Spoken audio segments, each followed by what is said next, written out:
Hey, thanks for stopping by and checking out this video today.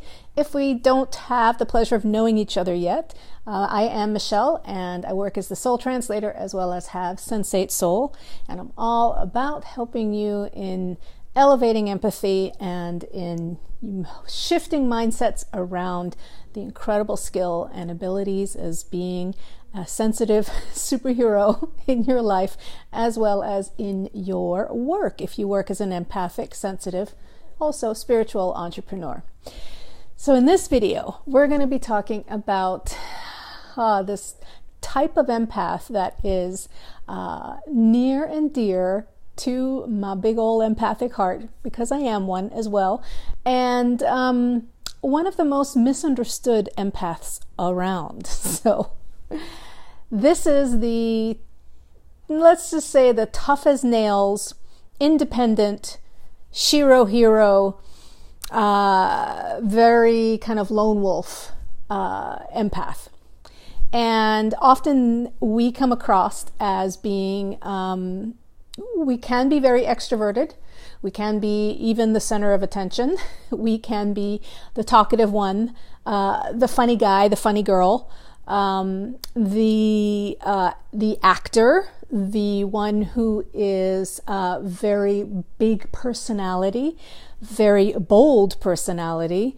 Kind of can be also known as the hard ass, believe it or not, or the one who you would never guess in a million years is super sensitive and also incredibly empathic. So I work with a lot of people like this, and I would say it is one of my specialties because I am that, and also because I really understand shall we say, the nature of this empathic beast of love, beast of empathic bliss. But it's really one of those confusing, it can be a very confusing thing for some empaths who find themselves to be more of this type of personality and type of empath, because so often empaths are shown, have a reputation in the world of being soft and super, almost fragile, and deeply compassionate and otherworldly, and somebody who is timid and the wallflower, and somebody who is so sensitive they can't handle the world. Now, please know, I work with and understand and know that type of empath too.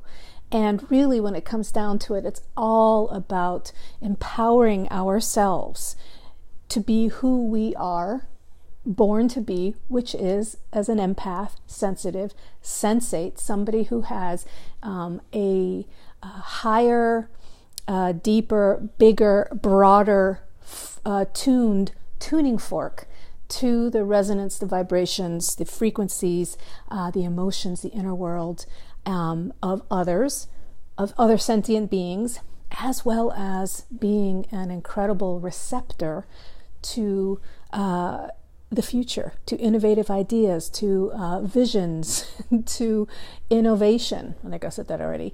To a lot of the bringing the unseen into the seen, and also as channels and as coaches and as creatives, big time. Sensate Soul is a lot about honoring the creative process as a empathic, energetic, sensitivity, consciousness creating type of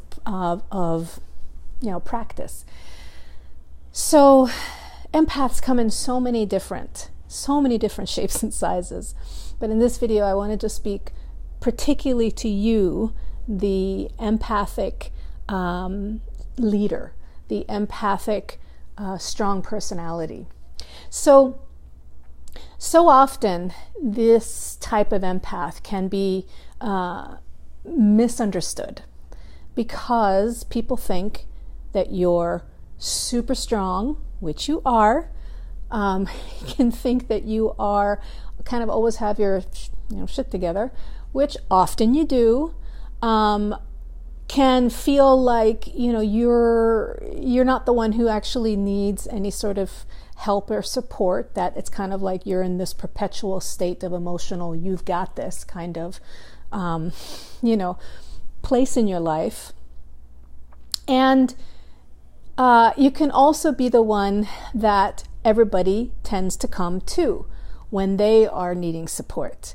And that is a beautiful thing, right? I mean, it truly is. If you're, nodding your head right now and going like, oh my God, that totally describes me to a T. It's also part of your superpower to be that resilient, to be that earthy and earthbound and strong, and as well incredibly sensitive. But it can be confusing for a lot of other people, and as well it can be confusing for you. So let's go over just a couple things, 3 things I want to say, and then also one kind of like a deeper dive. And I'm going to be actually doing, before I get into the points here, I'm going to be doing a masterclass and offer a couple different sessions on this. So you'll be able to find that when it's ready. I'll put a link into this video to be able to get access to that for this particular type of empath. Okay, so the 3 things I want to share here is, you're probably this person if you identify as you're like the super friend. Everybody comes to you. You hold incredible empathic space and witnessing for others. You're, deeply nurturing, deeply compassionate. It's like you're the go-to person when everybody else needs an emotional or spiritual or psychological boost, because you're such an incredible listener.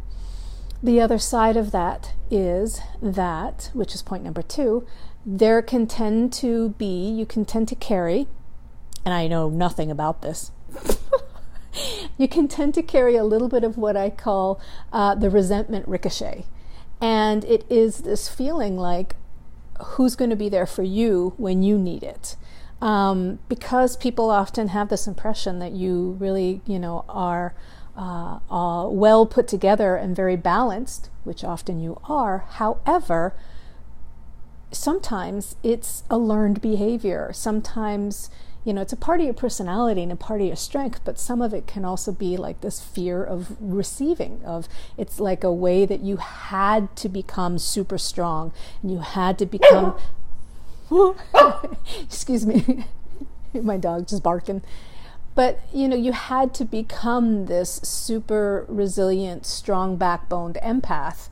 And people don't think sometimes that you are also needing support. You are also needing, a hand up, and you're needing to be embraced in something that you're going through. So it can be hard to share that stuff with others.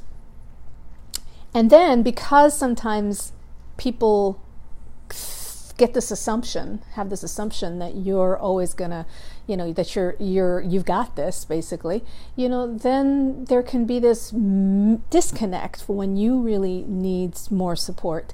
And that's why I call it this resentment ricochet, because it's like you're giving so much, and then in a time where you are feeling like you need support, for one thing, there's a risk of being vulnerable and sharing that, which is really important and a really healthy thing to do, and it's part of learning how to be an empowered, super shiro empath or hero.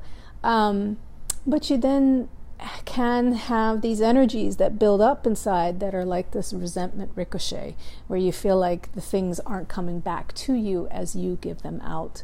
And that is, of course, really a powerful place to learn boundaries and sharing your vulnerabilities and letting yourself receive the support that you absolutely deserve. The third one here relates to that. And this is one of those kind of tougher things to say, but in my experience, I feel it's very true, personally and professionally. Empaths and sensitives have a more difficult time than others in letting go, because we can be so emotionally invested in others. because we feel those emotions so deeply. So this idea of like, just let it go is a bit more involved for empaths and sensitives. So I call this, just to try to lighten it up a little bit, like having a grudge gremlin, where sometimes it's really like, it takes a little while to shed that gremlin and let something go emotionally, of how somebody has hurt you or something that's happened in the past. Because with deep feeling comes deep feeling. And you can't just turn that stuff on and off. So there can be it can be harder sometimes for empaths to truly let things go. Absolutely possible, absolutely powerful, but honoring the process that it can be something that we are needing to work on a little bit more, so that we release the energies and the emotions of things. So that last thing I wanted to say, which is a deeper dive, is just something for you to consider, is around connecting this idea of trust and boundaries.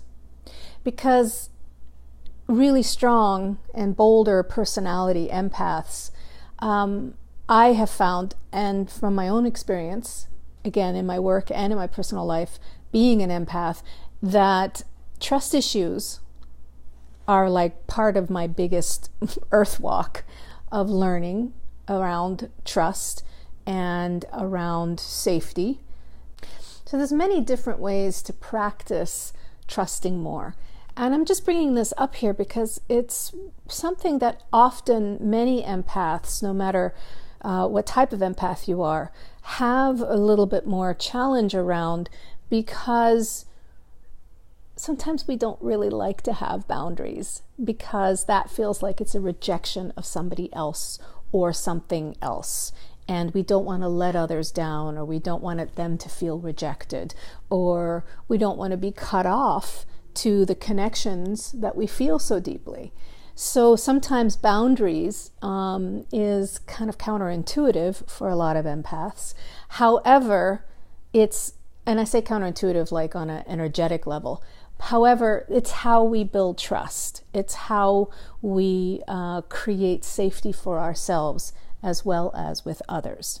So the last thing I want to say about this is that it's so essential, I find, for empaths, and particularly for this lone wolf, leader empath, to have a spiritual practice, to have some way to connect to a source or a force or whatever you want to call it, that is going to be there for you and have your back. And I find that it is those empaths that are deep feelers and also super strong, who don't have, who aren't cultivating some sort of connection with their own soul, or through some sort of spiritual connection or spirituality, are often the ones that are the most guarded and the most miserable and tough in their inner world, because it's hard to walk through the world being so sensitive and so strong and then not having a place to fill your cup back up. So for all of you beautiful, strong, resilient, sensitive, leader-like, bold personality types of empaths, I see you. And please continue to allow space for some of the toughness also to transmute into tenderness and trusting that. Ooh, that's a lot of T's, isn't it? All right, thanks so much for watching this video. If you found this info that I'm sharing here useful, please do like the video, like my YouTube channel if that's where you happen to be seeing it. Also, please do add a comment. I'd love to hear from you about how do you connect to that tougher, more badass type of empath that you may be. I'd love to hear how that is for you. And as well, also, if you want to stay connected, you can find me over at thesoultranslator.com as well as Sensate Soul, and there you'll receive information. If you join my community list, you'll receive stuff that I only send through private emails, and I'd love to stay in touch and continue in this conversation. All right, take great care, and I'll see you in the next video.